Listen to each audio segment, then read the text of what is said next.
Hello and welcome to the Last Word on Spurs, your award-winning Tottenham Hotspur podcast. We are back on the back of Tottenham Hotspur beating Everton just by 2-1 at the Tottenham Hotspur Stadium. If you're listening to the show for the first time, where have you been? We're on iTunes, we're on Spotify, we're across all major audio platforms. We're, of course, on X, we're on Instagram, we are on Facebook too, and we are back to dissect, break down that huge 3 points against Everton in the Premier League, which sees Tottenham, of course, secure their spot over Christmas inside the top 4. I'm joined by 3 fabulous, returning regular guests here to Last One on Spurs. I'm joined by broadcast extraordinaire Russ Williams is back on the show, as is actor TJ Ramini and the brilliant entrepreneurial Sammy Powell, making up our panel here on this Last Word on Spurs. Guys, before we get into the show, just a reminder here on this edition that we're delighted to be sponsored by Beer Passport. They feature 70 unique tap rooms around London where you can get an exclusive offer at each one where you can buy one and get one free. 50% off a flight of beer or even a free pint. You'll be drinking the freshest beers directly from the source, and you'll get a stamp at each tap room you visit, just like your own passport. So if you are partial to a pre-match pint, Beer Passport has several local brewery tap rooms near the ground, including Beavertown Aura and Redemption Breweries. There are 5 tap rooms on the Black Horse Beer Mile, which is 1 tube stop away, which could make for a great pre-match tap room crawl. Beer Passport are the perfect for those looking to find something to drink before the match, and for those who like to get out and about, of course, on non-match days and away days. Please go to www.beerpassport.co.uk and use the code LDUSBeer for 20% off a passport. That website again, beerpassport.co.uk, and use that code LDUSBeer for 20% off a passport. Right, we are ready for this edition of the Last One on Spurs. Look, these are great returning guests. They're going to fill you, hopefully, with a lot of joy, a lot of passion, and maybe some realism. Talk about realism, it means I've got to start with Russ Williams on this Last Word on Spurs. Russ, opening up with you. Spurs do beat Everton to ensure they will spend Christmas inside the Champions League places. Despite not being at their best, they make it 3 wins in a row in the Premier League. Richarlison scoring again. Sonny making it 11 for the season.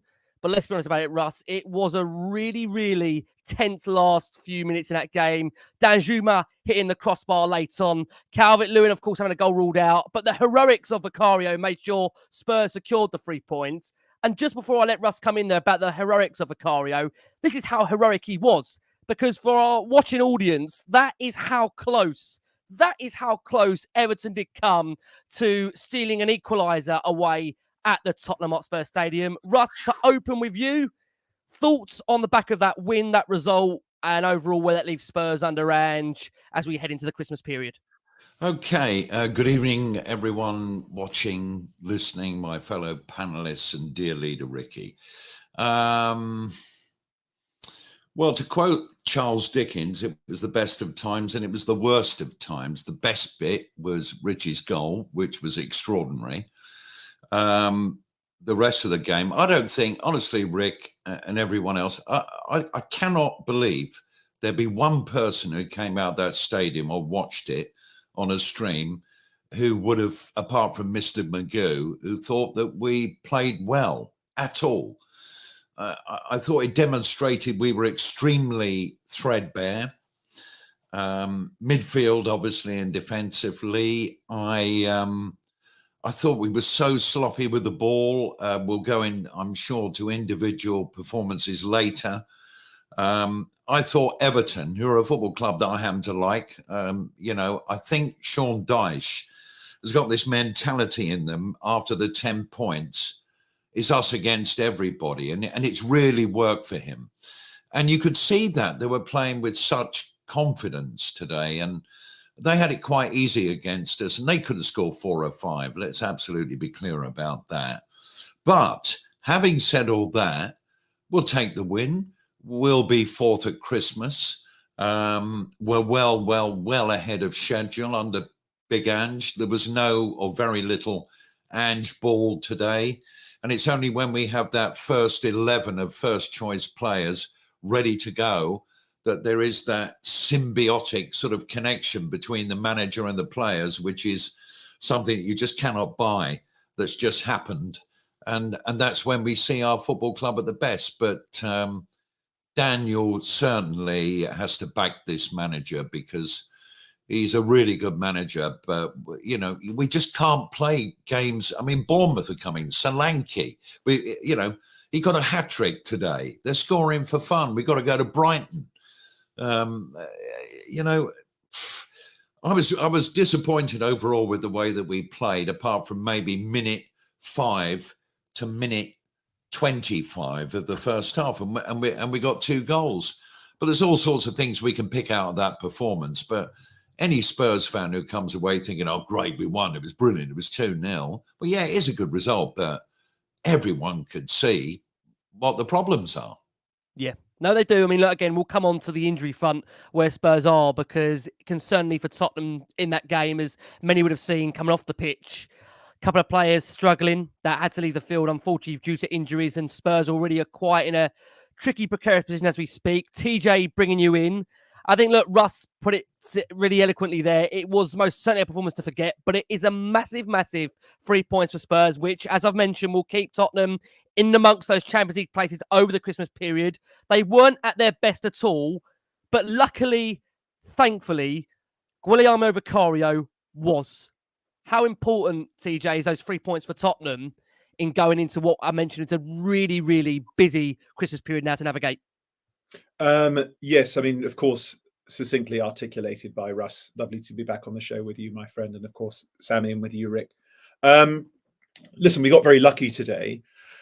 The 3 points, let's start with that. You know, how important are the 3 points? I mean, this season, we probably say this every season, but I'm not going to pretend to be one of those people that professes to remember where, you know, how close it was at this point of the league last season. It's just so tight right now, and a bunch of the fabulous listeners and watchers pinging in with all sorts of comments that, you know, with everybody around us seemingly dropping points this weekend, it was just essential that we got over the line. Another comment came in. I'll go back and see who it was and give them a shout out, because it was really well said. That Vicario, I mean, my goodness, what a tremendous upgrade. And of course, massive respect to Hugo Lloris, you know, World Cup winning captain for so many years, and represented the club with great passion and great fervor, and dignity and class as well. I always enjoyed Hugo. However, I mean, Vicario, my goodness, he's just such an important player in this kind of system. He really is like having a third centre back. He's a third ball playing centre back. So we don't need to play 3 at the back, because you have Vicario there. He's so technical with his passing, with his control of the ball. Remember that moment when Sarr like pinged him back, a back pass that like shot off the turf and kind of came up, almost bounced at sort of chest height, and he just handled it with ease whilst getting closed down by an attacking player. So he was immense for us today. Again, like Russ said, we'll get into individual performances later today. But another comment was made succinctly by one of our viewers that we absolutely battered Villa, we absolutely battered West Ham, and we lost both of those games. So today, those situations and our luck was reversed, and that's football, and I'll take it. Lovely to be back on the show. Lovely to have you back. Really, really interesting words there, and totally agree with that. Sam, bringing you back in. Always fun and games over Sammy Powell on Last Word on Spurs. Look, I think huge relief, Sam, in that one. Positive outlook would be, look, that's a clinical win against one of, if not the informed side in the Premier League. And, you know, as I've mentioned, without real key personnel for Tottenham, missing several, of course, first-team players, I think we've got to say Spurs really indebted to Vicario, and, of course, some poor Everton finishing, which allowed Spurs to get away with one. Danjuma, millimetres away, of course, from a last-second equaliser. Yeah. But, as we mentioned, Vicario, the shot-stopping Italian miracle keeper, keeps on providing just absolute important decisive moments into seasons. So good. Sam, thoughts on that win for you? Huge attribute, Ricky. Just before I start, like I always do, I'm just going to send my love out just for my son George and Arthur. And also, I want to say that, and I'll say this publicly on the cast, so that people can hear what we speak about behind the scenes, is that you promising to keep this show down to an hour is probably one of the biggest lies since Santa Claus. I hope there's no kids listening. But I just wanted to let you know, just so that you got some entertainment, that I've got a lovely young lady waiting for me there. I've promised a date night, and so it's a night that I've don't ever tell me I'm not committed to the podcast, but because I am. But yeah, surely no, you're right. It's already started that she gets to listen to these wonderful words of wisdom from. Well, that was her opinion. I might have to maybe be on the fence about that, TJ. I'll be honest with you. But no, going back to the just what TJ was saying there, I've got to say I agree with every word of it. I was just thinking during the game, about 70, 80 minutes, I was thinking, do you remember when we were on the show before the signing of this phenomenon, and we were talking about Hugo Lloris and his replacement, and everybody was on the fence in terms of, you know, he's a World Cup winner, he's good enough, but he's making loads and loads of mistakes. But who's out there to replace him? Who's on the market? Well, who knew that this guy was going to come in? I mean, who knew he was there and that good? I definitely didn't. I'm happy to hold my hands up and say I did not know the impact that this guy was going to have. And he's like having a 12th man. He is off his line. He is on his line. He's absolutely everywhere he needs to be. And, you know, the things that he doesn't stop are things that you can't stop. And that's that. He is an absolute game changer. So, yeah, listen, I wasn't happy with the first half. The second half. I thought they did play well in the first half. I'm going to be honest. I think our pressing was really good in the first half, considering we're missing some key players. Yeah, wrap it up and put it under the tree for me, Rick. I mean, the only thing that could make it better is if I could go on a bevy with Sean Dyche and Postecoglou after the game, but unfortunately, that's not going to happen. So, yeah, all good. And you know me, I'm always positive, so a win's a win. You know, it's interesting, guys. Look, I think there's a variation, a lot of thoughts there, and rightly so. Look, I mean, we're all suggest and say we could have and maybe should have played a lot better than that. And I think, again, under certain circumstances where you look at the injury Spurs have, I think, again, there are several players missing that would most certainly would change the creation of the side. Defensively, we'd be better. Defensively, would be better, most certainly, and sit on the back of the game. Obviously, the result is really pleasing against a very difficult opponent today. Give me what? I'm going to break through my son here. Give me 1 second. Oh, lovely. That's what they say when you record live. That's what you say when you record live. Don't say it doesn't happen on this show, I tell you. There you go. Wanted to come and see Daddy. Can you blame him? What an absolute diamond he is. Gotta love him. And said after that game, obviously the result is very pleasing against a very difficult opponent in Everton, who've been in the form team of the competition for the past few weeks. You can see why they worked hard, and we can kind of get on top of them in the first half. Apart from the goals, our football was really, really good. We looked really threatening, and after we got 2-0 ahead, we just eased back a little bit. I thought we allowed them back into the game. We just took a bit more time on the ball, and some of that was because of them. They kept working hard, and in the second half, it became a bit more of a transitional game. We had to show some real resilience and some strong defending in the box, and a couple of outstanding saves from Vic, who was brilliant again. It just had a little bit of everything, the game itself. A different type of performance from what we would like. I guess the pleasing thing was, for us, we got the 3 points. And I think, Russ, you know what? You've been here after games where Spurs have actually played quite well, haven't got the result. We're on the back of this one where Spurs, let's be honest about it, we rode our luck continuously. There'll be 6,000-7,000 Everton fans that will go away from this game that were at the Spurs stadium wondering how they've not taken a point. Is this, again, Russ, as we see in football, just ultimately games tend to even themselves out throughout the season? I think they probably do. You know, there are certain clubs who specialise in late winners. No names, no pack drill. Fortunately, one of them didn't manage to do it today, about half an hour ago. But I think that we did play, and it was a brilliant point that one of our viewers made, Rick. But, you know, against West Ham, we were outstanding. They were dreadful, but we lost the game. Yeah, you know, and there's been a couple of times, obviously, as we all know, where it's happened this season. But it is, you know, as Sammy said, it's football. And at the start of the season, if we'd have said, you know what, at Christmas, we'll be fourth, and in reality, a couple of points off the top of the table, I don't think any of us would have believed the person who said that. So that is where we are. However, we mustn't think we're in dreamland, because there's an awful lot of work to do. And you'll know better than anybody else. What is a little bit concerning, I'll be interested in what you guys think, and definitely what the viewers and ultimately the listeners to the podcast think. Is Ange Ball giving us more injuries than we're used to? I think it's a question that's worth asking, actually. That's a great question, that. I was actually just saying that at half time. And then we thought that Sarr, sorry to come in, Ricky, there. I was literally just talking about this before. And I think it's the neck on the line stuff is always going to offer that vulnerability, isn't it? I think it is. And that's what he wants. He wants 110% from the players, Russ. And when you're giving that, if you give 110%, there's a very strong chance you're going to get hurt from it. You're either going to, it's like going into a casino with a lump of money and you're willing to go all in. You know, you're going to win big or you're going to take some serious hits. And I think that's a big question. I was worried that Sarr was going to get injured as well. He got stamped on, didn't he, quite heavily? Yeah. And that would have been another, like, I mean, you know, what fills that position then? It's you know, it's a Højbjerg start, isn't it? So yeah, it's a good question.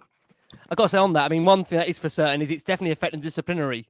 Russ, you can't get away from that. Yes. No doubt about it. We've got more red cards. Question, we have an issue. More yellow cards. And I do also wonder, I mean, again, look, you were with, I mean, TJ and Russ, you were both with me for the Liverpool game.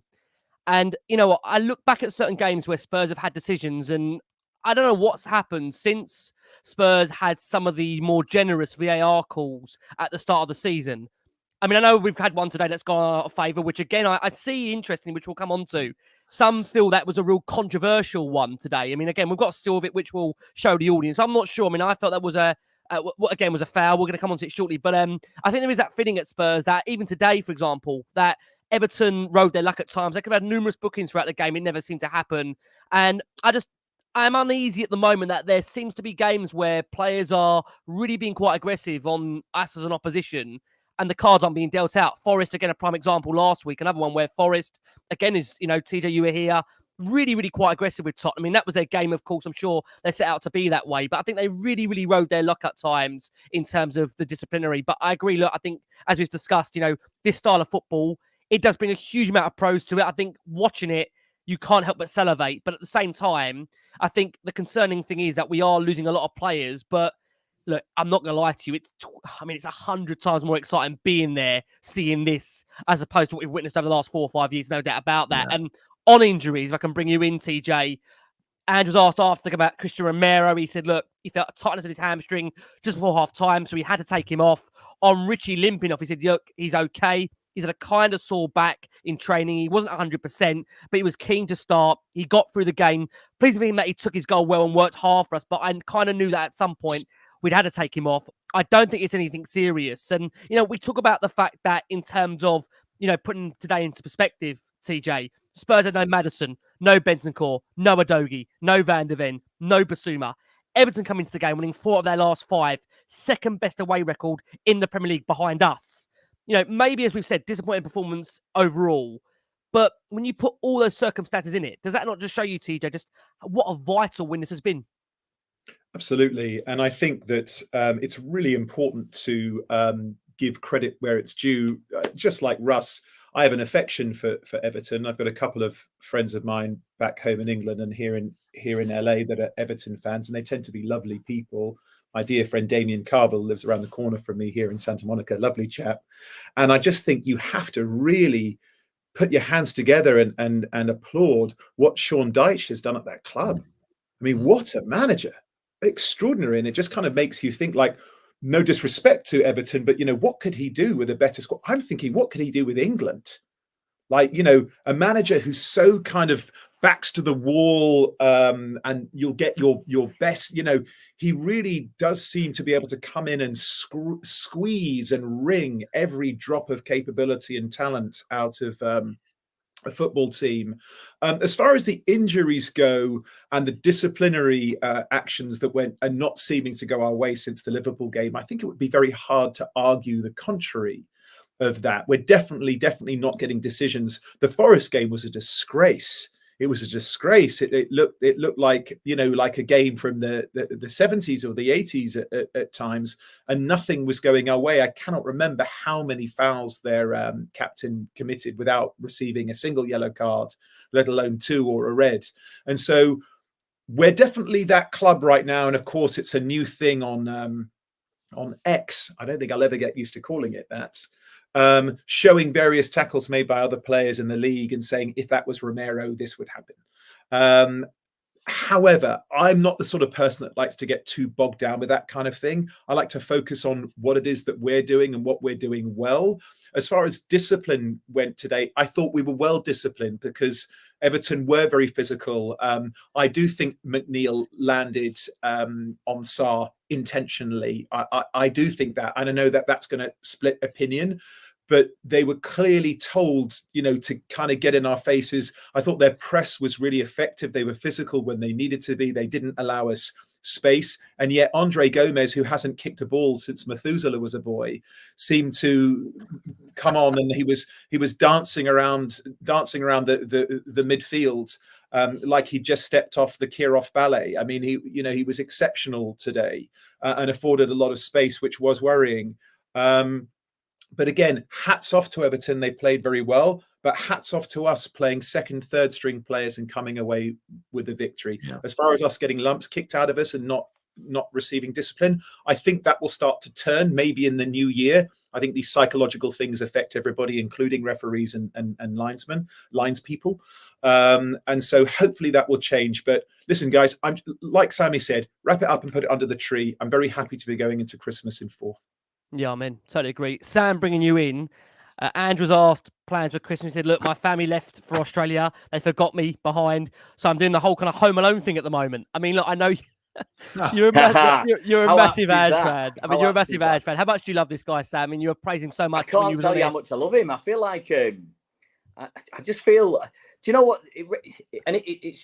It's replicated in the players' performances. And I know that the players play for the manager. I know that they do what they're told by the boss. But I feel as though, and I've said this before, Rick, I'm sure, is that, a football squad must be very much like a relationship. If someone gives you support and understanding off the pitch, then you build that bond with them and you give everything you can do for them. And I feel as though he's got it right. There's something that he's got right that, and even Pochettino, I mean, he was a personal manager. He was very in depth with the players. I know that he spent a lot of time, instead of Mourinho telling everybody that he's going to make them better and look at my trophy cabinet and whatever. And I fell into the Mourinho trap. I did. I feel as though a manager like this that comes with nothing but personality and heart. I mean, the whole world's falling for him, aren't they? It's not just me. And it's not just Tottenham fans that are feeling what he can do. And I think that, again, that's replicated on the pitch. And I'll put it down, Richarlison as well. I've got to admit, that is down to the gaffer. It is. His belief in him. And we all say that Richarlison's got that if he played for Brazil like he did, if he played for Tottenham like he did for Brazil, then we've got a player on our hands. We all know his talent. But to keep believing in somebody, even when they're in the darkest times and whatever, and it's not working out for them, that's a different kind of manager, because they've got big decisions to make, to replace, to make sure that they get the results. So I'm more than happy with him. Again, I think he's been a huge influence on Pedro Porro, if I'm honest, because I don't think Pedro Porro settled at the club as fast as what he should have done. And when I say as fast as what he should have done, I mean, how fast do you settle at a club when you've been transferred? But he didn't come in flying, like Kulusevski and Bentancur. He didn't come in with that magical fit, and I bet that's taken work. Because I think that player is playing. He's going to play the best football of his life, Pedro Porro, at Tottenham Hotspur. I'll tell you that now. He's absolute talent. I think he's brilliant. I think Sarr, being, who he is, homegrown, and he's obviously got a huge talent. I mean, is it just me that thinks he maybe strides 12 feet per stride as well? Is it just me? Elegant player, Sam. Elegant player. He goes so far. I can't run that far in 2 minutes. And he takes a stride and he's halfway across the pitch. He's unbelievable. He's going to be such a huge attribute to Tottenham. But yeah. I feel as though, going back to it, the personality and the effort that the players are showing is down to the management. It's down from the top, and so he's doing well. But I was listening to what TJ was saying there. Sean Dyche, what is he capable of? And that got me really thinking. That I'm going to lie awake tonight thinking about that, because when you actually ask yourself that question, what is he capable of? He's got something special, hasn't he? He's like a grassroots football 100%. player. He's English Ange. 100%. Were any of us surprised when he came out and said he was my kind of man and I'd like to have a drink with him?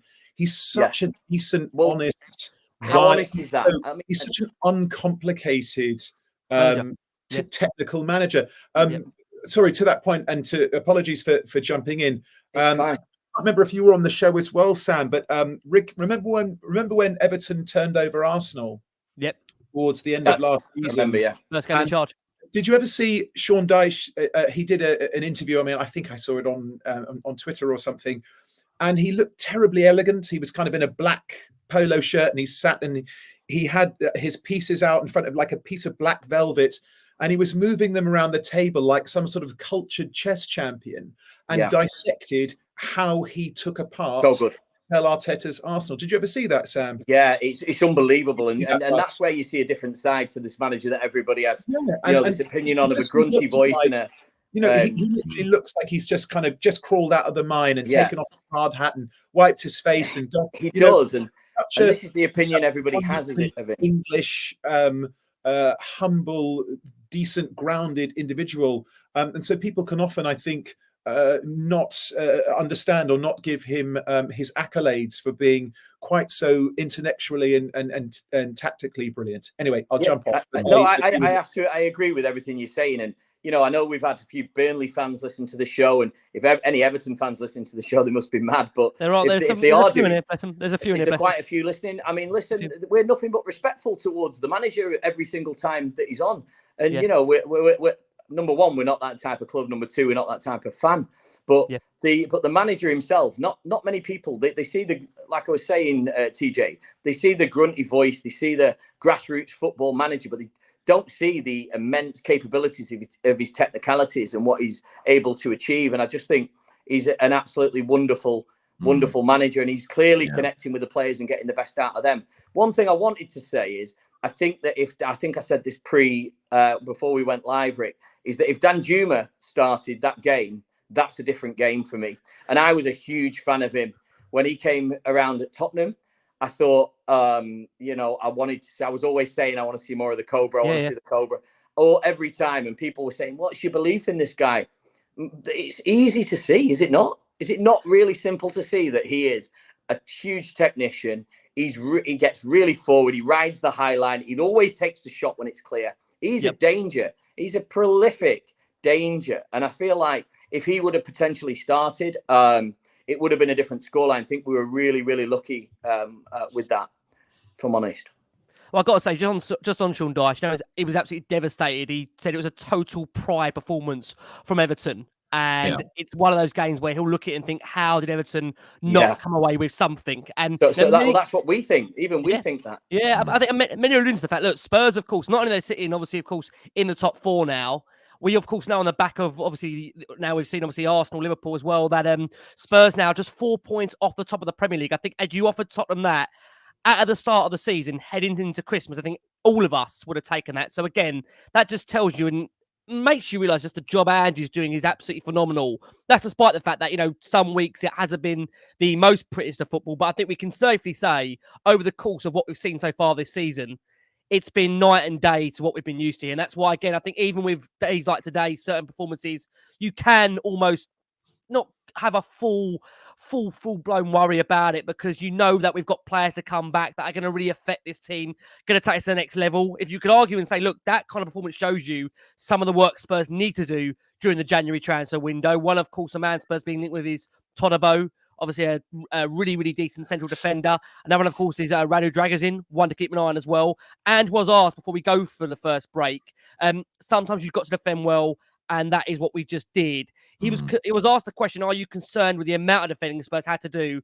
And was it down to missing defenders? He said, look, that plays a part. We've got players playing out of position. Eric Dyer had to come on at half-time. The last time he played would have been weeks ago. But at the same time, I think there's a lot of chances where balls came into the box and we were very aggressive in dealing with them. Want to note on that, I think someone put it in our comments here, the first goal I think Spurs actually conceded from a corner today, I think since the start of the season, or one of the goals from the season. So that just tells you how good Spurs have been defensively from set pieces and in predominantly corners. He said, look, sometimes you've got to defend and dig in deep.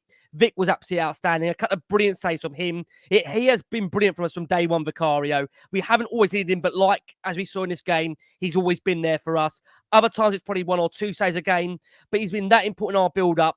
and our organisation, it wasn't just his goalkeeping we needed. It wasn't just someone that makes the saves. It's someone that is so strong from corners and puts so much pressure on players. But again, I thought he really stood up well. And I think, again, like, when you make that point there, I have to reiterate this. Spurs, they came into this game without Maddison, Bentancur, Udogie, Van de Ven, Basuma. You know, I think, again, perspective is really, really important to take it. Spurs, they go into Christmas period in the top 4 points off the top. What we are going to do, we are going to go for our first break of the show for our listeners on audio. Now, bear in mind, we're recording here on an absolutely packed night of sport. We've got well over about 1,100, 1,200 of you watching us live. Again, thank you so much for all your incredible support for Last Word on Spurs. We're joined by broadcast extraordinaire Russ Williams, actor TJ Ramini, and entrepreneurial Sammy Powell. I always tell you with Sammy, you're not sure what he's going to get. Well, Sammy's just checking his date is still alive. He's on a date at the minute, isn't he? Or something? He's just... Listen, no, I'm not on a date. I planned a date. Right, listen, I heard you there, lad. Sorry. I'm having to just nip off camera every now and then just to say hi.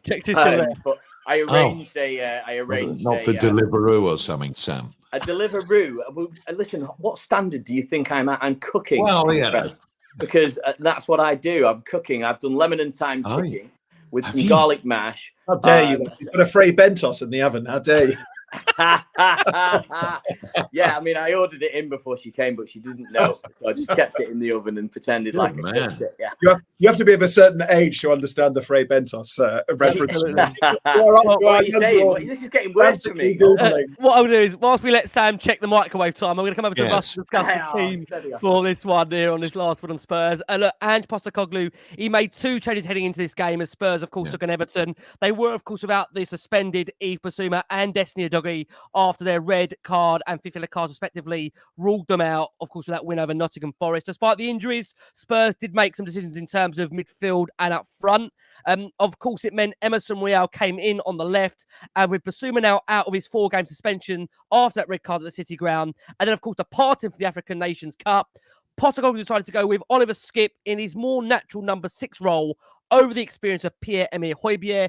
Brennan Johnson started despite his head injury at Forest after training a week, while Giovanni Lo Celso was back on the bench with young centre-back Ashley Phillips joining them after recovering from his injury. That Spurs team read Vicario Porro Romero, Davis Emerson Sarr Skipp, Kulusevski, Johnson, Richarlison, Son, with a bench of Forster, Dyer, Dorrington, Phillips, Højbjerg, Lo Celso, Donnelly, Hill, Veliz. Important for me to mention for Everton, of course, they were without influential midfielder Abdoulaye Doucouré.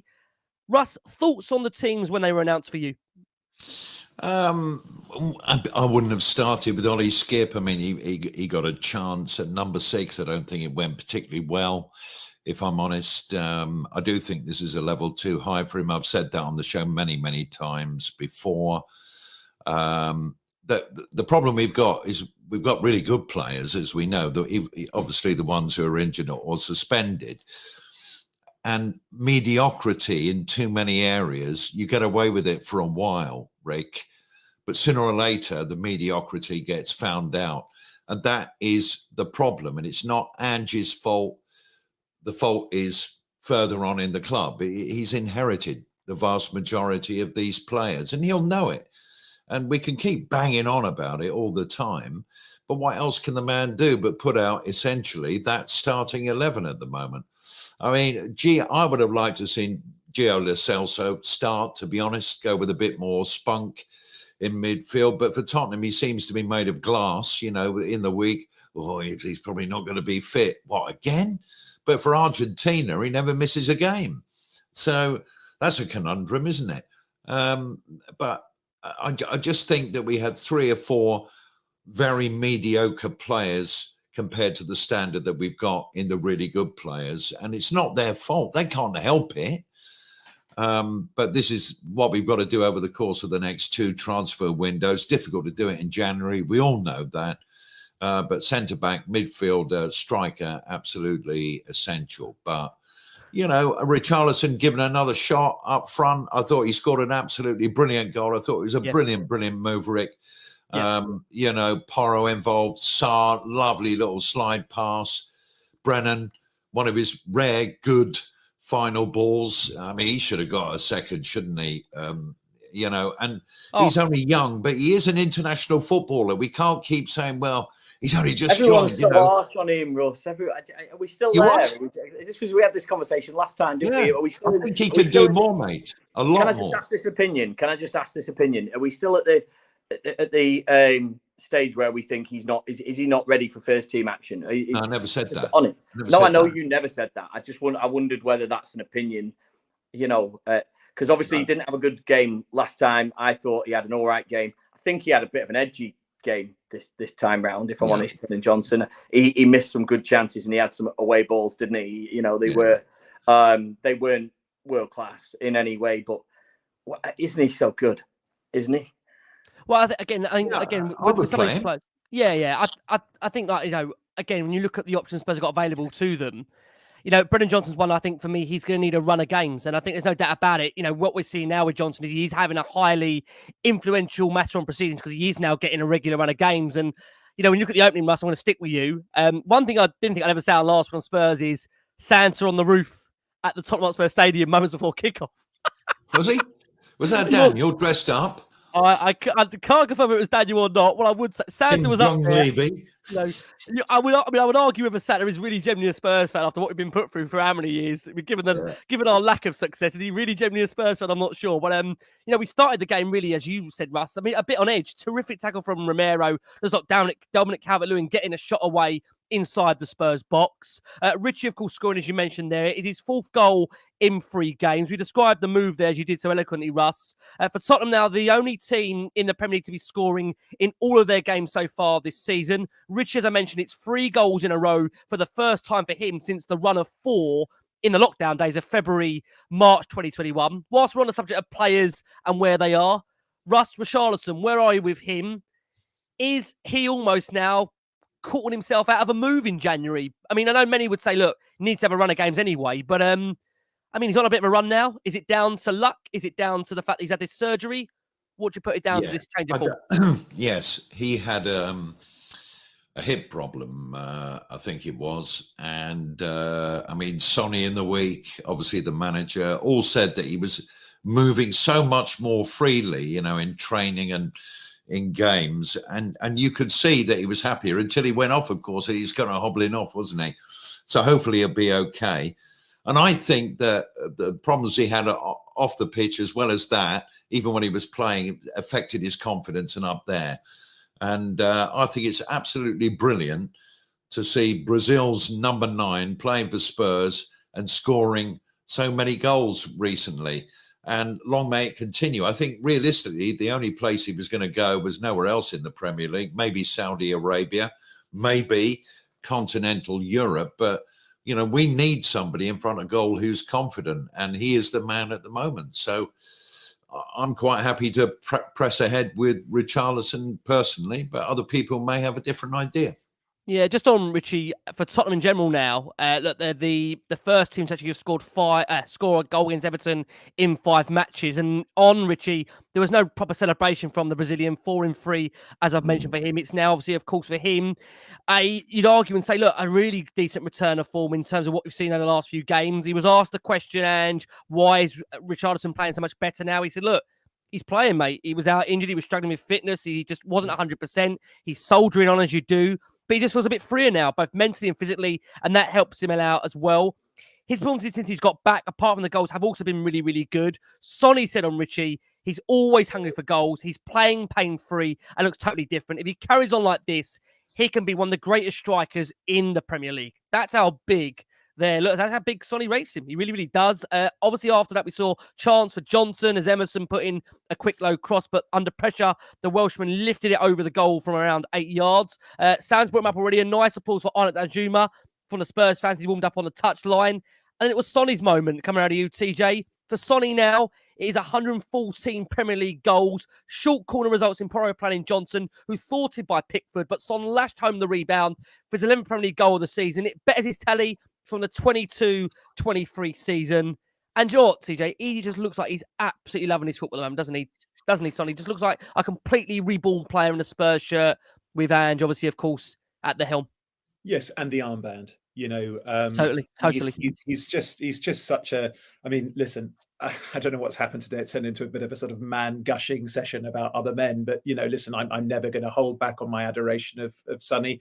He was my favourite player the moment he arrived at the club. I've said this dozens of times on your show, so I won't go into it anymore. But, I mean, something that you always get out of Sonny, even when he doesn't have a brilliant game, is his work rate. You know, he's so committed. He chases everything down. How old is he now? Is he 32, 33, somewhere in there? 32, yeah. 32. You know, 32 is he, Sam? You know, so no spring chicken anymore, but he hasn't lost a yard. He hasn't, you know, I think what's really important as well, as one gets older, especially if you want to compete athletically, is flexibility. So you don't really, you know, even if you do lose a yard, you don't lose that ability, that rangy ability that Sam was talking about when we were talking about Sarr. He has this exceptional gait.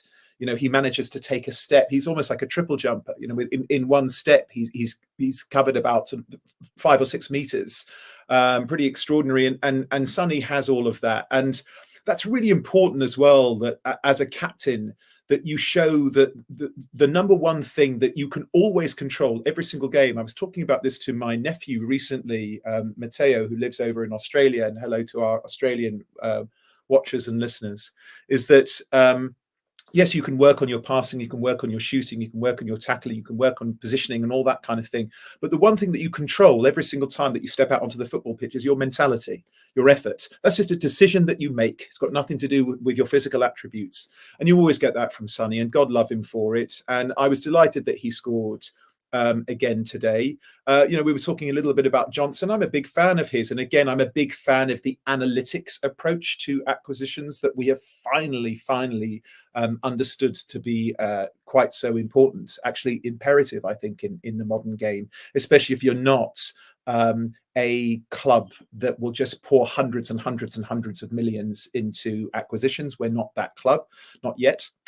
And so it's really important that we look at these analytics and take them seriously. The only thing that kind of bothers me about Johnson right now is it just kind of pulls out of challenges every now and again, just doesn't seem to give 100% every single time. And if you give 98%, that's just not enough in the Premier League. But I have no problem about him. I think he will come good. He's exceptionally quick. His dribbling is very good. It will get better. I think he'll develop like Kulu developed. And if we have Kulu on the left or right and Johnson on the left or right, I think we'll be a very, very dangerous football team. Amen. Sam, just bringing you in on Sonny, if I can. You know, now he's scored and assisted 15 goals so far in the Premier League this season. Only Haaland and Mohamed Salah, both 18, have more. Only Ollie Watkins have as many. And as we read Sonny's stats here for the season, now we look at the matches played, obviously 18, 19, 11 goals scored, 4 assists, 15 goal contributions. Amazing. Just how good has he been, Sam, for you this season, Sonny, and the return since Ange has been at the helm, and of course, as Russ and obviously TJ have alluded to, obviously getting that captaincy? The captaincy's been key. It's been key for him. You know, the step up from Kane's departure, I think, to Bayern has nothing but strengthened Tottenham in that way. However, I must admit, you know, he's playing well. And he's making mistakes. He is making mistakes. He's overrunning the ball quite a bit too far.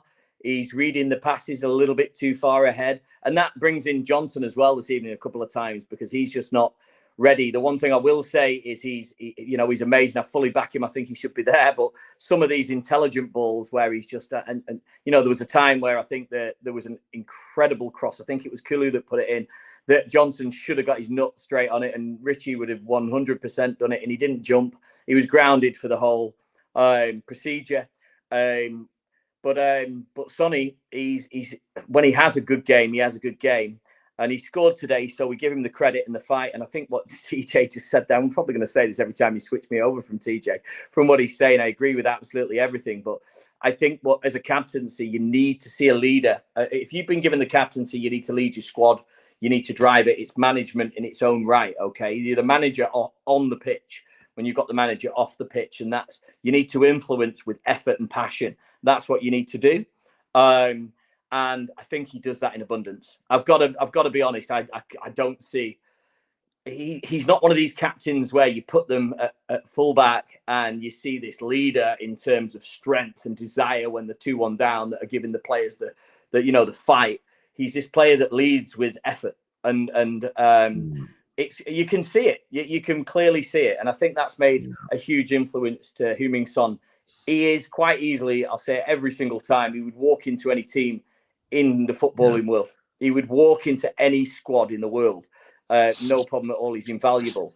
What I have to say is just going back to Richarlison, and you mentioned his name in the same sentence as transfer.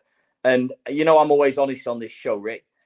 If he was transferred, that would piss me off because he's the effort that I think the manager's put into him to revive him, especially through his dark times. And by the way, he's been very open about his own dark times within the club, hasn't he? He's been really quite forthcoming with putting that public.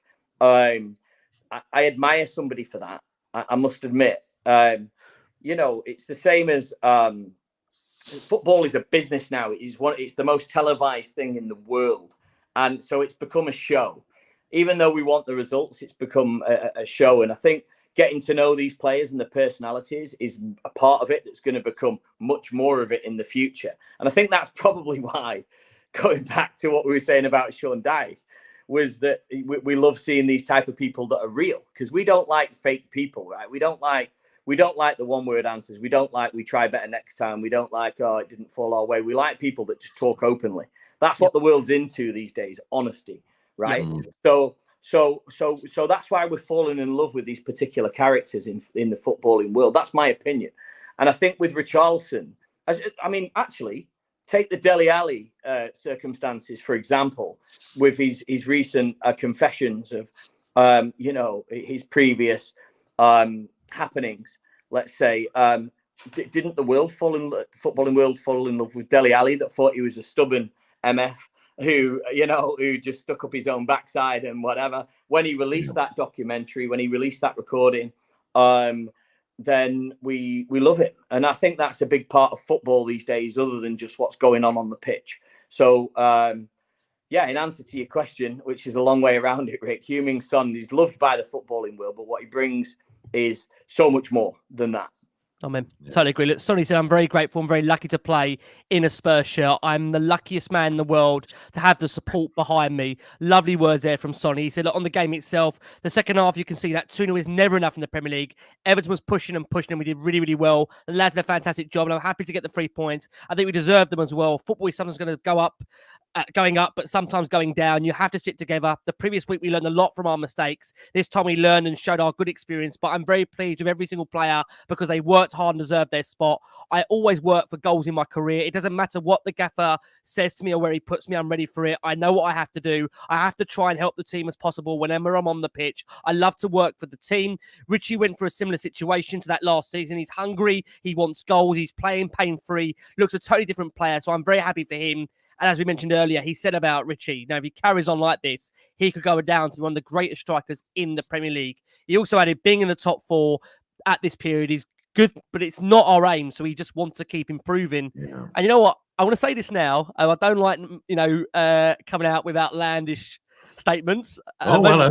What are you going to say, Rick? Well, that's my job. I was told by a really close friend of mine that was with Mickey van der Ven on the darts on Friday, and obviously there was a lot of rounds. Saw obviously Mickey being posted there. Of course, Mickey won his round of the darts, and he was asked the question, when are you coming back? And he's hopeful he'll be back very, very soon to January. And he was asked about Spurs' position, and he said, look, we want to win the Premier League. And you know what? That's not me saying Spurs can or will win the Premier League. No, but what I love is, though, Sam, you want them to say that, don't you? It's that mentality that the players believe they can win the Premier League. And look, Spurs are currently, they're 4 points off the top. Exactly. Under a new manager. Why can't we believe Where's Macca? We're going to win it. Where's Macca? I'll tell you what, Rick. Gary Neville, love him or loathe him, folks, said that Tottenham are his preferred team to watch in the Premier League. Absolutely. He said that's how good he thinks we are, could be. Yeah. There you go. Yeah, no, it's totally clear. What I would say, look, Spurs, of course, going 2-up in that game.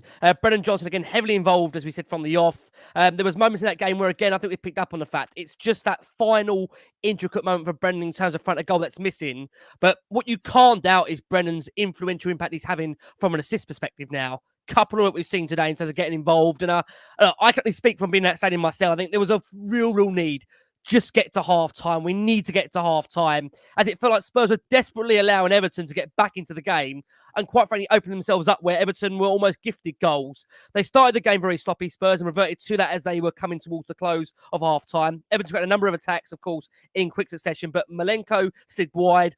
Garner shoot straight at Vicario. Dominic Calvert-Lewin, he continued to cause Tottenham problems in that first half, and Spurs need to control really they need to get some gain of control really going into the second half. And what I will say is before that second half did come around the corner, we saw James Maddison, Rodrigo Bentancur, Manor Solomon all watching from the Spurs bench. But it was a really strange half when you think a couple of clinical moments put Spurs ahead, but Everton had been really, really bright during it. So look, what we are going to do, we are going to go for our final break of this show for our listeners on audio. We know, of course, we're recording here on a live Saturday night. There's a lot of boxing on, so we're trying to streamline it in. I said to the guys, it's an hour. We're 50 minutes in. I've already let them down already. There goes me. As Sam said, no chance, no chance. We're doing our best. We're streaming it in. In this last part of Last Word on Spurs, before we come on to that, just a quick reminder here that we are, of course, always like to be sponsored by NordVPN. Look, if anyone's got a NordVPN, obviously, device out there, you'll know it's great in terms of locking in security, whether you're on the move overseas, when you want to watch your favourite programs, TV, media, you want to stream, of course. NordVPN is, of course, the decent platform for you to do that. We'd like to have here as sponsors of Last Word on Spurs. We've got a discount running at the moment which can enable you to get a heavily incentivized package with them. With Nord, of course, it allows you to, as we've said, get a number of different benefits and features. That is on your screen right now. Please go to nordvpn.com/LWS to get 4 extra months for free. It is completely risk-free with Nord's 30-day back money guarantee. And look, again, please get onto that. We really, really do, like I say, love having Nord on this show. Right, as we enter the second half of this game, look, how do I put this? Eric Dyer coming on at half-time. I think all of us as in that stadium there were a little bit concerned against, of course, his old club. He looked really uncomfortable. I think, again, I say looking uncomfortable, Romero, from the challenges. It was one of those things where, again, at half-time, no one can understand why Romero went off. And we had that, obviously, reaction now from Ange that suggests, of course, there may be a hamstring issue there. We don't know more about it. Of course, we should have more of an update later in the week. Because we mentioned the fact that with Romero, of course, being on the pitch, he made a terrific starting block in the early minutes to prevent Dominic Calvert-Lewin from putting Everton ahead. And in that second half, I joked and said, look, Eric Dyer's come on now. In 5 minutes, Everton did have the ball in the net, which now seems to become quite a controversial talking point. Now, for our watching audience, we've got the VAR decision here as a still. Russ, I'll come to you. Russ seems to always get the questions about VAR here. Sorry, Russ. You are the independent adjudicator at the moment. Please accept my apologies. Now, referee Stuart Atwell was told to go look to the monitor as it was deemed that Gomes looked to have fouled Emerson in the build-up and it was struck off. Now, it's one of those where if it had been given as a foul in play, you would have probably said fair enough. But again, it's one of those where some may feel it's a 50-50 call and some may argue that's not really what VAR was designed to intervene for. So, Russ, for you, on this decision, where do you sit? Was it rightly disallowed? I can see why people would say it was a 50-50 call. And that's on the basis that football isn't a contact sport anymore. Well, not much of a one anyway. Having watched it and watched the replays live, the first contact was where Gomez's left foot came round the front of Emerson Royale. So that was a foul. No question. So for me, it was a foul. Now, VAR picked it up. And as a result of that not being a foul with the referee on the pitch, obviously Everton scored. And there's plenty of examples that we've seen over the last 2 or 3 seasons of VAR where fouls being committed have actually led to goals being disallowed. So overall, for me, the first touch was a foul from Gomes. There was a little bit after it, which I don't think was a foul, but the first touch was a foul. So I can see why they said, go and have a look at the screen, Stuart. And once they do that, we know what the story is. So we were pretty lucky there, because what was to come in the second half was succession of chances, really, midfield being overrun, Sarr running out of steam, changes in an already changed team. It really was. I remember thinking, oh, blimey, if Everton get one goal, we're in apple crumble territory. Fortunately, we weren't, and I was wrong again. But that, for me anyway, was not a goal. Really close. I could see if Everton, Sean Dyche, who incidentally I thought he was dressed a bit like a National Express coach driver today in that suit with a lovely tie. Did you see the thermos? He's a great manager, by the way. Just behind his back. Yeah. Just behind his back. Oh, lovely, beautiful. Exactly like a coach driver. Yeah. I could see why Everton would be upset that they didn't get the goal, but technically it was a foul. Yeah, you won't be surprised. Obviously, Everton fans chanting obviously corrupt Premier League, Wow. which all 6,000, 7,000 of them really, really loudly sang, of course, at the time of it being ruled out. Look, Sean Dyche was not happy on the touchline. Neither was Tarkowski on the pitch. It's, again, many might feel from an Everton perspective it was really, really soft. Again, for Tottenham, I think it was a real wake-up call and a big let-off given the circumstances. Andrew was asked about it after the game. He was asked, you're not a fan of VAR, but do you think it helped you out in terms of that goal being ruled out? He said, no. That sees as really bad terminology. Why would it help us out? It was a foul. It didn't help us out. I don't like VAR. I don't like it either in terms of this game itself. So that's part and parcel of the problem because people use that kind of terminology like it helped us or it goes against us. It's a tool. It's used. I still don't like it. Did it help us? I don't know if it helped us. If the goal stood, we might have scored a third. That's the beauty of football. So I've already said I don't like the way VAR is being used. I didn't like the way it was being used in terms of the game itself. He was then asked on a follow-up, was it a foul then? He said, look, I thought it was a foul, but the referee missed it and probably missed another foul as well. That's part and parcel of the game. That's football. I would love to have more time to discuss this, but I am conscious of time. Strike up your bingo cards. Let's quickly go to TJ and Sam for a one-word answer on this. TJ, foul, was it rightly ruled out, yes or no for you? Yes. Sam? Why have you asked me for a one-word answer? You're not going to get one, are you? Not with you, I'm not. Not with me, you're not. No chance. Well, it was just a balls up of from Emerson in the first place. It shouldn't have. I'll be honest with you. It was 50-50. It's 50-50 is the answer to that. It goes either way with the referee's decision on that, and that's my opinion. It really does. There's so many of those given. It was weak play by Emerson Royale, and him and Skip had a terrible game. Got to say, both of them. I'm not saying that I don't want Emerson Royale in the squad. He's brought some marvellous moments. He's brought some absolute calamities. But that was a calamity. And that could have cost us, would have been a completely different game after that. Was it? I don't know, Rick. I'll keep watching it back. And then I go, yeah, it's a foul. Yeah, he nudged him. If you've got your back to a player and they nudge you like that, it's a foul. It's a contact sport. It is a contact sport. Okay, we're not playing rugby. I get it. But it's a foul when you look at it like that. So that's where I am. And I'm so sorry. I'm normally quite definitive and, assertive with my decision, but it goes either way that. And we got lucky. The decisions are going, some of them, apart from the footballing result at the end of the game, a lot of decisions going in Tottenham's favour. Again, Everton will maybe feel, because of the nature of their situation in the Premier League, they'll maybe feel there's some unjust there. They can. Well, I have to say, Rick, just on this, you were saying that they were saying corrupt Premier League after the decision. You know, 80 to 90% of that is to do with the points deduction. It's not to do with the, that one decision. These guys are bitter. And how would you feel, when you got Man City and Chelsea sat there who, personally got audits accounts coming in from Roman Abramovich's accounts to buy players, and they're still not getting charged for it when Everton are being, deducted for what they have been, which rightly so they should have been by the fair play rule. But they're obviously bitter, but they've got Sean Dyche at the helm, so they're probably going to be all right. I do agree. I mean, like I say, that result obviously does affect Everton's standings in the Premier League. There's no doubt about that. TJ, bringing you back in.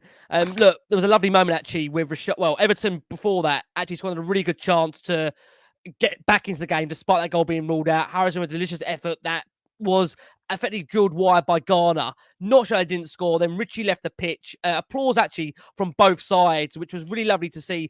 Højbjerg to offer control, and was asked after the game what he made of that ovation for Richie, and the fact that after the game, Richarlison actually stood and applauded the Everton fans. I mean, he didn't really get a chance to say a goodbye, as we obviously well in the knowledge of Spurs went and bought him, of course, as Everton survived on the last day of the season. He said, look, it was great on both sides. Great for Richie to go over there and great for the Everton fans to acknowledge him. These things happen in football. I think anyone would question Richie's service for Everton Football Club. I think the fans appreciate that, and he's appreciated by the fans. Now he's with us. He's doing the best for the football club. And again, I say on Richie, look, 4 goals in 3 games. Another smart finish in terms of that game against Everton.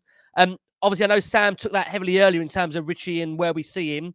TJ, how impressed have you been with Richie? And now, hopefully, do you think it's going to really kickstart him now into January and have a really good 2024? And what's, to be honest, I think for him, been a really, really difficult 2023, both injuries and personal health, mental health-wise. Yes, absolutely. I mean, I said this last time, we were talking about Richie because, of course, he keeps scoring. So we're talking about him every single episode, which is wonderful. I was the first to admit that I just didn't see it working out for Richie. But like many other football fans around the world, no matter which club you support, we love eating our words. And so I'm enjoying mine immensely. I thought today... Russ was talking about it earlier. It was such a beautiful move, wasn't it? Just magnificent. It was so fluid and technical. And again, this wonderful one-touch passing and also the movement off the ball from Tottenham, especially going forward, just seems to have really clicked under Ange. It's, again, I say this every episode, it's still so new. This is our first season under this manager. And yet the players have really adopted to this system, not only mentally, but physically. They're applying what they've been taught in live situations. And, coming from, in my career, the rehearsal is nothing like when somebody says action. And everybody always thinks, in television, if you get it wrong, you get to go again. That's one of the biggest fallacies in my business, because time is money. If you're the kind of actor that can't deliver like first or maybe second take maximum, people are going to be having discussions about replacing you and certainly not hiring you again. And with these footballers, when you're in training, it's a completely different thing to when you're doing it live on the football pitch. And they are doing it so beautifully. And Russ, I thought it was a cultured finish, which is something that we've not really applied to Richarlison, just to sort of sweep that ball in with his left foot and find the corner. Beautiful. And as Trent Alexander-Arnold just proved, about an hour ago, you can be one of the most technical footballers that there is. And I think Trent Alexander-Arnold is a wonderful, wonderful technician. And yet there were 4 through on 1, and he missed. And so sweeping the ball into the corner with your left foot under pressure like that, playing against your old club, moving to a bigger club like Tottenham with an enormous price tag, comes with an enormous burden of responsibility. And he did it with aplomb. And so fair play to the lad. I loved hearing, Ricky, when you were talking about what Sonny was saying about Richie. I loved listening to that man. Maybe he is going to go on and become one of the most prolific goal scorers in the Premier League. He certainly has all of the tools, right? He has all of the attributes. Can he get all of those attributes firing at once and turn him into a prolific number 9? I would be delighted. That would be the best Christmas present I could possibly hope for. You know what, TJ? I think if any managers can do it, it'd be Ange. I do genuinely believe that. There's a guy that absolutely believes in him, right? Well said. Look what he's done with Pedro Porro.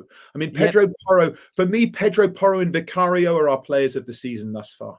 And what's interesting as well, to that point, is I'm really disappointed at how Højbjerg seems to have checked out mentally.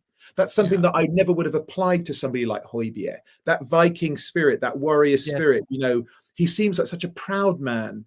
And he seems quite petulant at the moment, or almost frivolous and a little immature. He seems a little puerile, like a mewling child. Nobody can stand that. Not even the parents of said mewling child. When somebody's whining and moaning, even their parents are rolling their eyes. So I'm really disappointed in him. He just seems to be mentally checked out and not that bothered, which is really disappointing. I hope he gets his move in January, and I was his biggest fan for years. Do you know what's interesting you said that, TJ? I mean, that could be a key reason why we see Oliver Skipp starting more of that preferred number 6 role today. And I will just say again, this is not what it is. Is Oliver Skipp better than Højbjerg? Not even close. But it's not even close. You're right. You're on the money. Exactly. It's an attitude thing, brother. You're on the money. And just on attitude, we're going to do player ratings just in a second before we bring the show to a close. But I will just say, with Højbjerg coming on, there was an erratic nature to something that last 10, 15 minutes in that stadium. We went back into hoof mode. We saw Ange, of course, at the start of the season where it was keep the ball, play the ball, do not hoof the ball. And we went back into that mode. There is that erratic nature.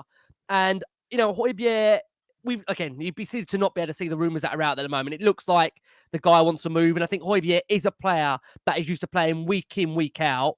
That, quite frankly, when he's not playing week in, week out, like anyone who obviously loves their job and loves to play football, they're frustrated. You can take it two ways. You can take like Ben Davies, who for me, again, people laugh at me because I used to say Ben was a 6 out of 10, but he has Ben been... Davies rating. Well, you know what? I've got to say, Ben again today, Good. he's been absolutely formidable. Yes. He's superb. You can't Well ask any said. more for a player that I agree with ultimately you. is going to be on the bench for 3 months. And then Hang on. we called up and played 7 or 8 games in a row.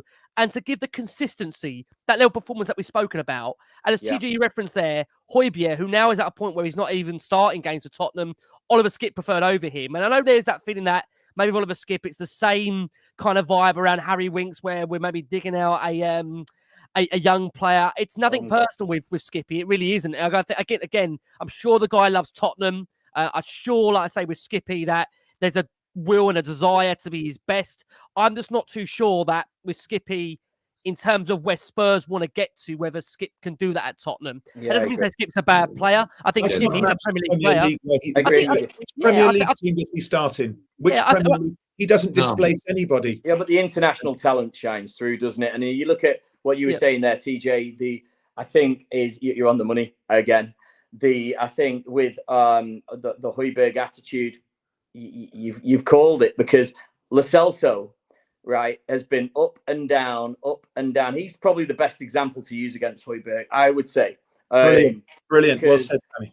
Brilliant. Cheers, pal. Because I feel as though he is a player that has been, right, we don't need you. We need you. We don't need you. You're not starting this game. When he comes on, you know, he just has a job to do. And sometimes that's what you need to do. You've got a job and you need to execute it. And he doesn't just do that. He gives it, which again, going back to it, makes me feel as though the manager is the key, the complete key to making this work with players that have, you know, we would all feel the same, wouldn't we? We're not all human. If you know, if you were not being picked first over somebody else, does that not hurt your dignity? I feel so. To keep a cool head on it and still express the talent that you have is another thing. I can only imagine what it's like for footballers, never mind in a personal or business world. So Lo Celso comes on and gets the job done, and he's probably one of the best examples. Højbjerg, I think he's taken a little bit of the needle, and that's never going to go well. You know, in integrating into the squad, especially when the squad seems probably the closest I've ever seen it. So. Just on obviously players and changes, another Spurs change in that game. Lo Celso on for Pat Matasar. Sarr, another now to avoid the dreaded 5th yellow card. All out, of course, Romero, of course, the fact that he came off at half-time in that game meant he did also avoid a yellow card. So Spurs, currently at the moment, as we stand, Destiny obviously getting back, of course, on that ban. And as things stand at the moment, Sarr, Romero, both can feature in future games. We're keeping our fingers crossed on Christian Romero. Must add, Romero did say post-match after the game on Instagram, he will hope to be back with us as soon as possible. Not that he is fit right now, which again, you can learn that in a couple of different ways. Maybe it's subject to a scan. We hope he's going to be okay. But as we come to the finishing of the game, which started to get more and more erratic as that game went on, Russ, coming over to you. There was a couple of brilliant saves in the game. There was a brilliant save by Pickford. Lo Celso planning Kulusevski, who held off Patterson, but his low foot was tipped wide. Amazing save there. Everton, of course, in typical Tottenham fashion, made the game nervy. Garner's cross was headed away. Gomes lashed in a loose ball from 16 yards to reduce the deficit. Bullet in the bottom corner. Spurs failing to clear a corner. Far through too much space really allowed in order for that goal to happen. And almost 2-2, Russ. Almost 2-2. But Vicario pulled off a wonderful flying save to deny Danjuma. What a signing he's been, Russ. What an ending to an absolutely crazy, chaotic game. Yeah, I mean, thanks to him and some bad finishing from Everton, we ended up with 3 points today. That, I think, that is the reality of it when you really drilled down into what was going on. And he is, well, he's obviously a future Italian keeper. Hopefully he's a Tottenham keeper for many, many years to come, playing at this level. And well done to our, well, not official scouts, you know what I'm saying? For identifying players like Vicario, you know, people who might whisper in somebody else's ear quite legally about who we should get. So as far as I'm concerned, he's been an amazing player for us this season. And I think we've all been taken aback for a goalkeeper, how good he is in the league where you have to be good with your feet. We actually have a goalkeeper who's really good with his feet as well. Right up there with the best of them in the league at the moment. Long may it continue. But thanks to him, we managed to get 3 points today because he was outstanding again. Can I ask Russ a question, Rick? Yeah. Yeah. I just want to ask Russ his opinion on this. So we're talking about getting the board to back the manager for the first time. Shall we say for the first time? For Ange will be the first time. To improve. Well, correct. Yeah. Let's not go there because obviously, like I say, we're waiting. But Benton. Listen, Ricky, don't laugh at me. If you had this girl sat here waiting behind you, the show would have lasted 11 minutes. Let me tell you. But we're missing Bentancur, Perisic, Bissouma. I had to make a list of this, by the way. It's in front of me because there's so bloody many of them. But I'm just going to name Bentancur, Perisic, Bissouma, Udogie, Maddison, Van de Ven, and more. So I just wanted to ask you this, Russ. Right? Yeah. So is investment needed? I mean, if that squad is fully available, and it's a genuine question, if that full squad is available, do we need to buy somebody else? Yes. We do. Absolutely. We need to buy a central defender. Okay. We need to buy a midfield player who's a bit of a leader and who can play the ball and play one-touch football. And I think we do need to buy, ultimately, a striker. Are we going to get them in January? No. The club have backed Ange in the summer. They got Maddison and Van de Ven, two of our better players. So you're saying if Richarlison stays at Tottenham, with Son, Richarlison, Maddison, we want another striker. Is that the decision? Yeah, absolutely. Yeah. Put pressure on Richarlison, 100%. Okay. Yeah. Just interested in the opinion with it. I mean, I look at that squad and I think that we could win the Premier League. I do. Maybe with them, I do. Yeah. I do. But obviously, we're going to be in trouble. I'm not going to sit here and start blaming the injuries and whatever. Well. We're going to lose key players to the African Cup of Nations and also to the Asian Cup. And also, we all know this, chaps, and everybody watching and listening knows this. Nowadays, especially if you want to win the Premier League, which is by miles the most competitive league in world football, you need at least quality players in every position. Yeah. So also to that list, Russ, I would also add we need another left back. And we need another right back as well. You just do. You need two in every single position. If you look at, we've talked about this before, to mention, our dreaded noisy neighbours, but who they bring off the bench, much, much higher quality. They're bringing Trossard off the bench, Nketiah off the bench, Tomiyasu off the bench, Zinchenko off the bench. These are quality international players, and we are starting. I don't want to heap on him again, but the guy that I say isn't good enough to be in the Premier League, he isn't. And we have all of those players still at the club. So I would say when it comes to January, that it's actually more important. And again, a bunch of our people who are watching and listening, they're so insightful and they really know the game and the club. A lot of people saying, listen, let's sell PEH and Skip and bring in somebody like Gallagher. I'm happy to sell two and bring in one because, Sammy, to your point, if everybody's fit, we have an amazing squad, but we're about 3 or 4 away. We have so many players still at the team who are not good enough. Eric Dyer. I mean, and I loved when Eric Dyer came on today and everybody was clapping for him. I have enormous affection for Eric Dyer. He seems like a lovely young man.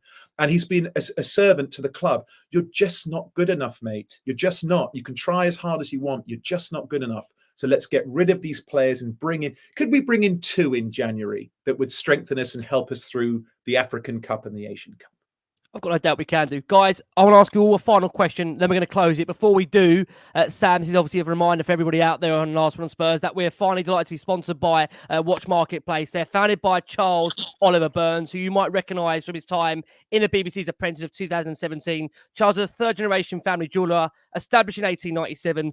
Watch Marketplace prides itself on unbeatable service levels, which is demonstrated by countless 5-star reviews on Google and Trustpilot. Charles' position in the watch industry was cemented winning the retail Titan Award award from Watch Pro magazine. Watch Pro able to source any watch your heart desires, which of course holds carefully a curated inventory to cater to a wide range of tastes and styles. Please make sure you check them out. Before we do, Sam, I want to ask you this final question before we look to close it. Sam, Spurs sit proudly in the top 4 points off top. Sam, what's the expectations now as we head in to 2024, in your opinion? What can Spurs achieve for you? Oh, God, I hate this. I always think of Anthony Costa every time you ask me, just going mental. Hi, Ant, by the way. Spoke to him the other day doing panto and putting in the hard work at Christmas. I mean, I'm positive. I'm really positive. I feel as though the injuries have massively affected us. However, what I do like, and just to get round to my answer, is that when Ange Postecoglou was asked about 5th place, his answer was, "I'm not thinking about 5th place, mate," as he does, and that just goes to show where the mentality of the manager is. My mentality as a fan is, it's a little bit like being it's a Spurs fan. We're used to disappointment, and so to manage expectations, I'd like to be in the top 3. Do I think we could win the Premier League? Looking at the table going into Christmas, and there's so much to come. It's achievable at this point. It is achievable. James Maddison is probably one of the most crucial and definitive recoveries to Tottenham getting there.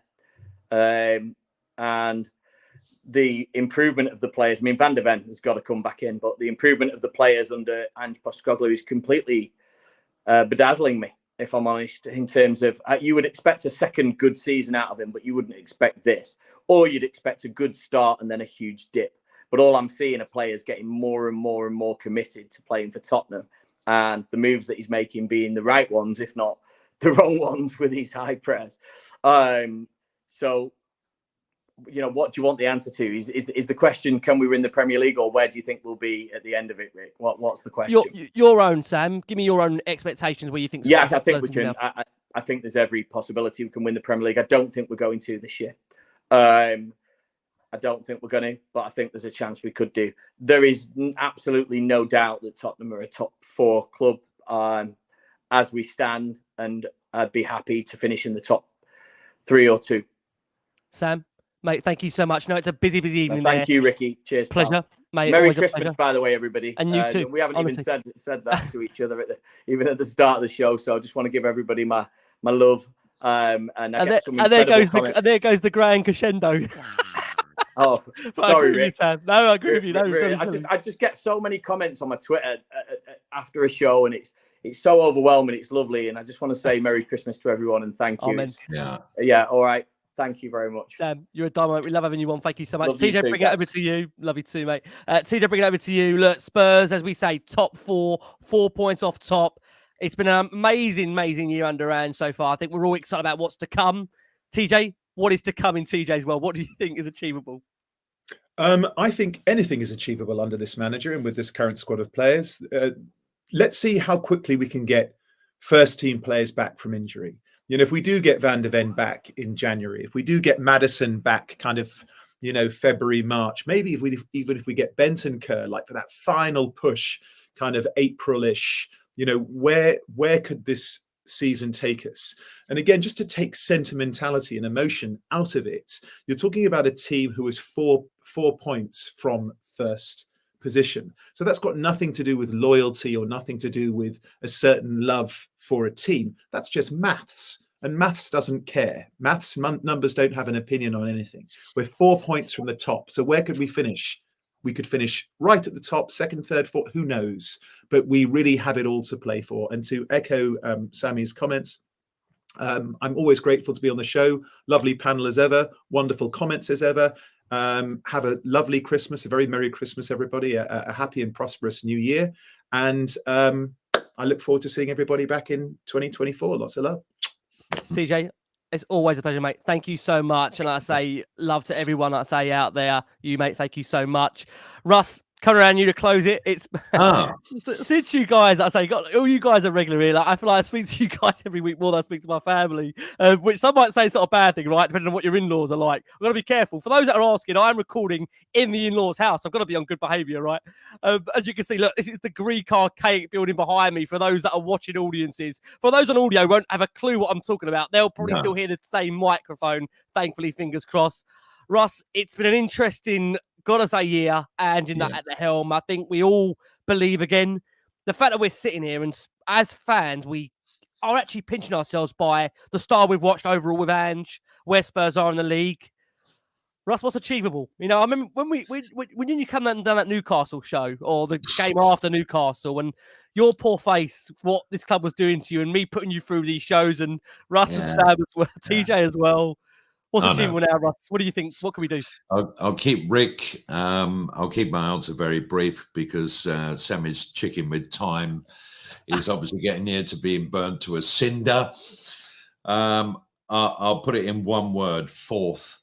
That's where I think we'll finish in Champions League football. It'll be absolutely brilliant for us under Ange. And then I think we can push on as the boys have said. So thank you for having me on this year. See you in 2024. Sammy, TJ, Rick, and everybody listening and watching, a very, very happy Christmas and happy New Year. And if you don't celebrate Christmas, peace and goodwill to all of you. Oh, man. Lovely words there, Russ. Can I just say, guys, firstly, to these wonderful people here that give up so much of their time for Last One Spurs, and I mean it, generally, so much of their time. Guys, thank you so much. It's a real honour, pleasure, privilege to share the screen with such amazing, wonderful people that not only speak a great game about Tottenham, but just decent, genuine, lovely people that have come into my life that I really, really do take a fondness to. So, guys, thank you so much. To this wonderful watching audience that, look, again, today, I'm very, very lucky and humbled. So many of you come up to me and so much they love Last Word on Spurs. I'm stopped. And I've got to say, look, thank you so much for all those lovely, messages that you give me. Honestly means so much. And for the panel that work behind the scenes, that do so much behind the scenes, honestly, I mean that. It's a wonderful team that do it. Thank you so much. It means a lot. Again, you saw my son there very briefly. He's played a vital role, so you're making sure this works as well. So, guys, thank you so much. Love to all of you out there. I hope you have a wonderful Christmas, prosperous, obviously healthy one. We'll be with you every step of the way. For those like Russ that don't celebrate Christmas, look, have, like I say, a wonderful day in peace, whatever you guys are doing. Love with the family. That's the main thing. But from all of us here, guys, thank you so much for your support from Russ, from TJ, from Sammy, from myself. It was meant to be an hour, but that's something I can't ever stick to on this time. Thank you so much for all your support for Last One on Spurs. We'll be back with you very, very soon. Have a wonderful Christmas, and we'll see you on the other side. Take care, guys. Lots of love. And as always,